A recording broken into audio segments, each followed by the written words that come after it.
સ્વાગત છે મિત્રો તમારું અમારી યુટ્યુબ ચેનલ પર। મિત્રો હાલમાં જ વડોદરા મહાનગરપાલિકા દ્વારા મિત્રો અલગ અલગ જગ્યાઓની ભરતી માટેની જાહેરાત કરવામાં આવેલ છે। જેમાં જણાવવામાં આવે છે કે વડોદરા મહાનગરપાલિકા એમ્પ્રેન્ટિસ એક્ટ 1961 મુખ્યમંત્રી એમ્પ્રેન્ટિસ યોજના હેઠળ વર્ષ 2024ના સત્રમાં નીચે જણાવવાના ટ્રેડમાં એમ્પ્રેન્ટિસની જગ્યાઓ ભરવા લાયકાત ધરાવતા ઉમેદવારો પાસેથી નિયત અરજી ફોર્મમાં અરજીઓ મંગાવવામાં આવેલ છે। મિત્રો જગ્યાઓ જોઈએ તો જગ્યાઓ આ પ્રમાણે છે। જેમાં મિત્રો ક્રમ નંબર 1 ઉપર છે ઓફિસ ઓપરેશન એક્ઝિક્યુટિવ।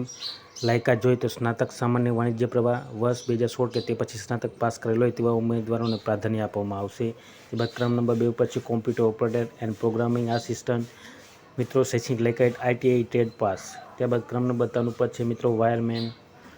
શૈક્ષણિક લાયકાત મિત્રો ITI ટ્રેડ પાસ। ત્યારબાદ મિત્રો ક્રમ નંબર 4 ઉપર છે ફિટરની જગ્યા લાયકાત મિત્રો ITI ટ્રેડ પાસ। ત્યારબાદ ક્રમ નંબર 5 ઉપર છે ઇલેક્ટ્રિશિયનની જગ્યા લાયકાત ITI ટ્રેડ પાસ। ત્યારબાદ ક્રમ નંબર 6 ઉપર છે મિત્રો refrigeration and air condition mechanic ITI trade pass લાયકાત મિત્રો।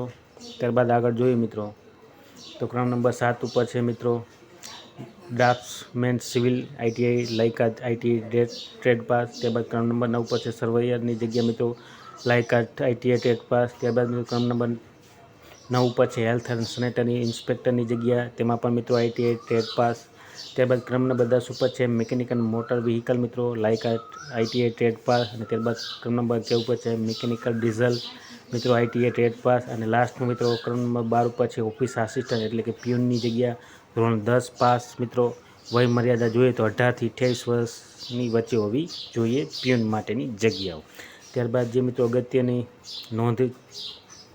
નોટિસમાં જણાવવામાં આવે છે કે સરકારશ્રી દ્વારા નિયત રકમ માસિક સ્ટાઇપેન્ડ પેટે ચૂકવવામાં આવશે અને સ્થાનિક ઉમેદવારોને પ્રાધાન્ય આપવામાં આવશે। મિત્રો એમ્પ્રેન્ટિસશીપનો સમયગાળો પૂર્ણ થયેથી આપોઆપ છૂટા થયેલા ગણાશે। અગાઉ જે તે ટ્રેડમાં એમ્પ્રેન્ટિસશીપ કરેલ ઉમેદવાર અરજી કરવી નહીં। જો ઉમેદવાર એમ્પ્રેન્ટિસશીપ માટે અન્ય કોઈ એકમ સંસ્થામાં સાથે કરારનામાથી જોડાયેલ હશે તો તેવા ઉમેદવારોની ઉમેદવારી રદ પાત્ર થવા થશે।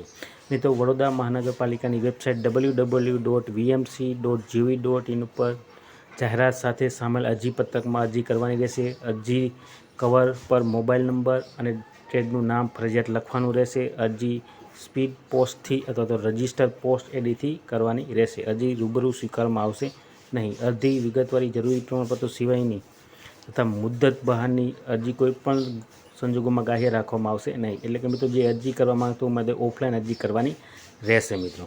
ત્યારબાદ મિત્રો જોઈએ તો અરજી કરનાર ઉમેદવારે www.apprenticeindia.org પર ઓનલાઈન અરજી રજિસ્ટ્રેશન કરી પ્રોફાઇલ ભરી વડોદરા મ્યુનિસિપલ કોર્પોરેશન એસ્ટાબ્લિશમેન્ટમાં એપ્લાય કરવાનું રહેશે મિત્રો।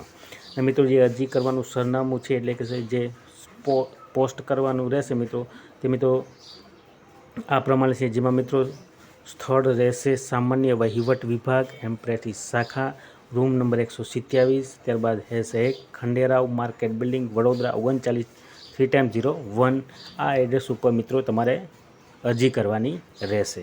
મિત્રો સરનામે જરૂરી પ્રમાણપત્રોની ખરી નકલો સહિત 21/6/2024 સુધીમાં મોકલવાની રહેશે। એટલે મિત્રો 21/6/2024 સુધીમાં પહોંચાડી દેવાની રહેશે અથવા મોકલવાની રહેશે। ત્યારબાદ મિત્રો એમ્પ્રેન્ટિસ ઉમેદવારો મેરિટ યાદી ITI સ્નાતક કક્ષાએ મેળવેલ ગુણના આધારે તૈયાર કરવામાં આવશે। અને આ પસંદગી કામચલાઉ હોય તો વડોદરા મહાનગરપાલિકા ભવિષ્યમાં નોકરીનો તમારો કોઈ કાયદેસરનો હક પ્રસ્થાપિત થશે નહીં।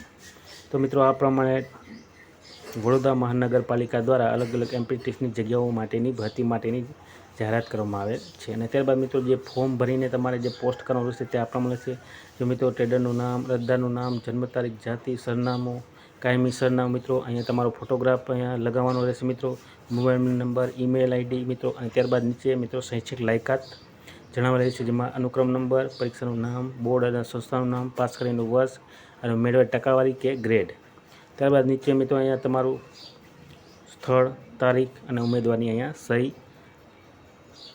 હોવી જોઈએ કરવાની રહેશે। અને લાસ્ટ મિત્રો જે અરજીપત્રક સાથે નીચે જણાવેલ દસ્તાવેજો ક્રમાનુસાર નકલ જોડવાની રહેશે। જેમાં મિત્રો લિવિંગ સર્ટિફિકેટ SSC અથવા તો HSC માર્કશીટ ITI સ્નાતક કક્ષાની માર્કશીટ તથા પ્રમાણપત્ર આધાર કાર્ડ અને જાતિ અંગેનું પ્રમાણપત્ર આ પ્રમાણપત્રો તમારે પોસ્ટ સાથે અરજી સાથે મોકલવાના રહેશે। તો મિત્રો આ પ્રમાણે વડોદરા મહાનગરપાલિકા દ્વારા અલગ અલગ એમ્પ્રેટિસની જગ્યાઓ માટેની ભરતી માટેની જાહેરાત કરવામાં આવેલ છે. તો જે પણ ઉમેદવાર મિત્રો ઓનલાઈન અરજી કરવા માંગતા હોય તે સર્વ ઉમેદવાર નોંધ લેવા વિનંતી. અને વિડીયો ગમી હોય તો લાઇક, શેર અને સબસ્ક્રાઈબ કરવાનું ભૂલતા નહીં. જય હિન્દ.